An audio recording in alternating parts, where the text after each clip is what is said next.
Hi, I'm Mario Ajero, and welcome to the Piano Podcast.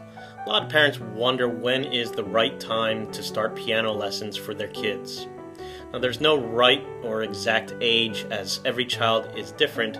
However, as my daughter so eloquently stated in a roundabout way in a previous video, it's never too early to regularly have your children listen to and interact with all types of music.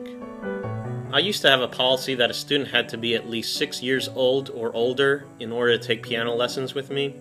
Mostly this was because I found many students younger than this age, but not all of them, didn't have the patience or maturity level to work one-on-one with me for 30 or 45 minutes that the lesson takes. However, after working with my own son Neo, I've come to the conclusion that one can start piano lessons at a significantly earlier age. We of course have seen this in many students who study Suzuki piano. While I'm not a Suzuki trained or certified teacher, I try to adopt some of the methods and philosophies with the way I introduce the piano to my son. I started my son off with teaching him some songs by rote at the piano when he was 3 years old. Good job.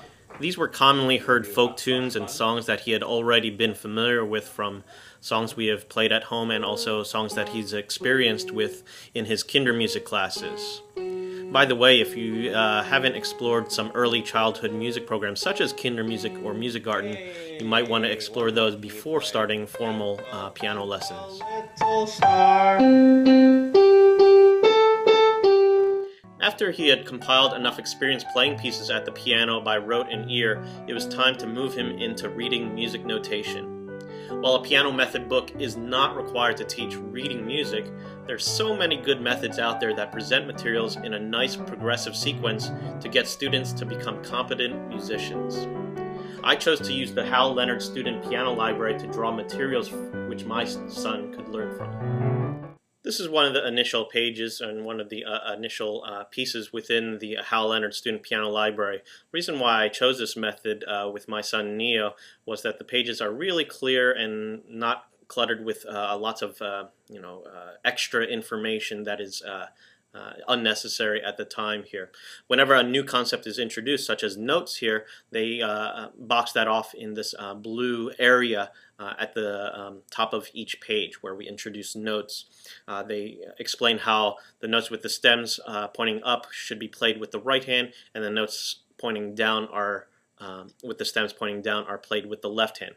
While that's not true with all of music notation here, it's a great way for the students to get used to distinguishing one note from the other, or right hand and left hand in this particular case. Here we're playing with these braced fingers. I like the diagrams that show how they should be playing with the fingers braced behind so then they don't have collapsing knuckles. That establishes some good technique there.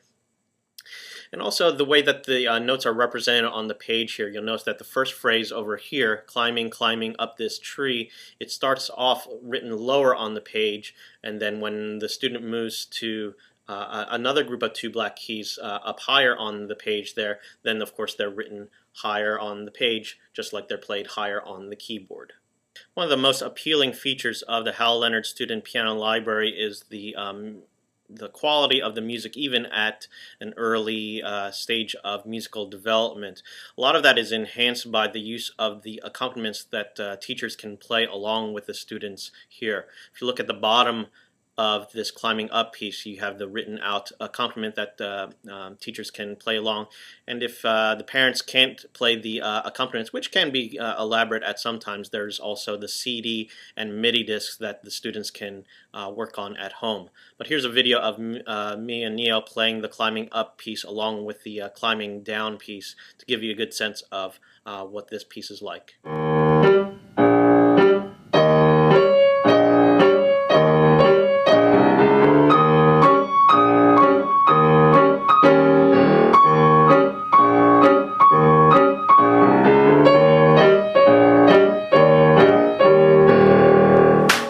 The next piece that I want to show you is My Dog Spike. Spike the dog is one of the mascots of the Leonard Student Piano Library, along with Party Cat, who a lot of students seem to enjoy following their progress throughout the books here.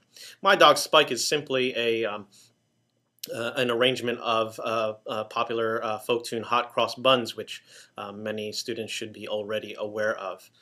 You'll see the new concepts here in the blue boxes. We have the quarter note that is introduced, and then also the quarter rest. I actually take the approach of that I actually have the students experience the feel of the quarter notes and the quarter rest through either clapping and tapping before I actually introduce the actual symbol and the label of them here. Of course, with Neo, my son, he already has experienced hot cross buns and the quarter notes and quarter rests there, so it was really easy to translate it into actual tangible music notation.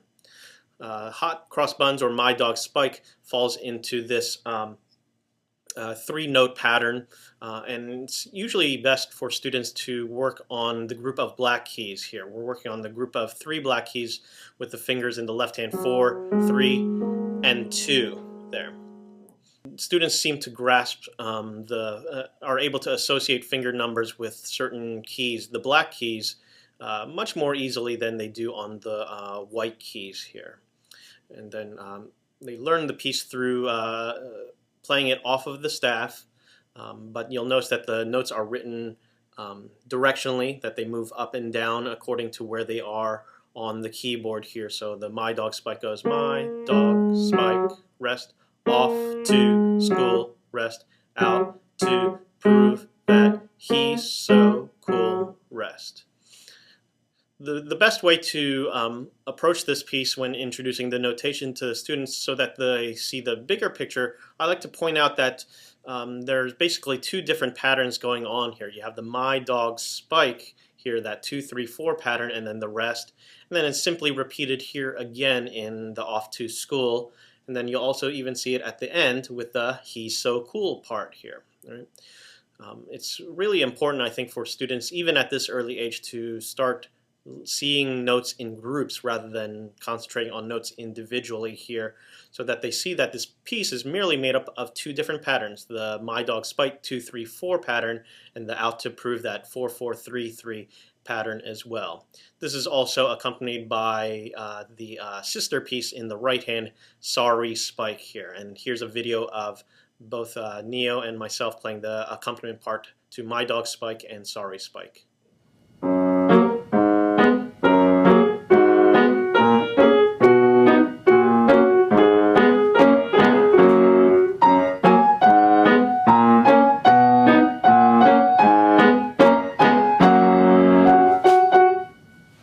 As you noticed, most of the initial pieces in this Hal Leonard Student Piano Library lesson book have teacher accompaniments to go along with them.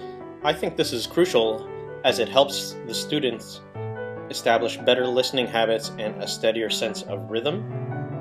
And number 2, that it's also motivational by having the students significantly contribute to the musical making process of a larger sounding piece. In Merrily We're Off to School, we get another student-teacher duet on a familiar tune based off of Mary Had a Little Lamb. Students are also introduced to the whole note, and you can see some of the cute illustrations on this page. What's that? How many counts does it get? 4. All right. Merrily We're Off to School.